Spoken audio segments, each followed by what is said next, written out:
Hey everyone, welcome back to the channel. Today I am showing you how to unhide apps on your iPhone running iOS 18, the full guide for 2025, right away. Let's say you have a hidden app like Instagram. It's installed, but you won't find it anywhere on your home screen. So where is it?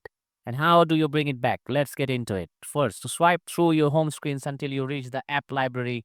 That's the last page on the right. Once you're in the library, scroll all the way down, and at the bottom you'll find a special folder called Hidden. Now the hidden folder is protected by Face ID, so you'll need to authenticate to access it. Once you're in, you'll all see a list of your hidden apps. In my case, only Instagram is hidden, but if you have hidden more apps, they will appear here.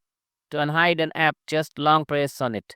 Then select the option that says don't require Face ID. Face ID will scan again to confirm, and just like that, the app is now unhidden, but you might still not see it on your home screen. To fix that up, swipe down on your screen to open search and type this app name like Instagram.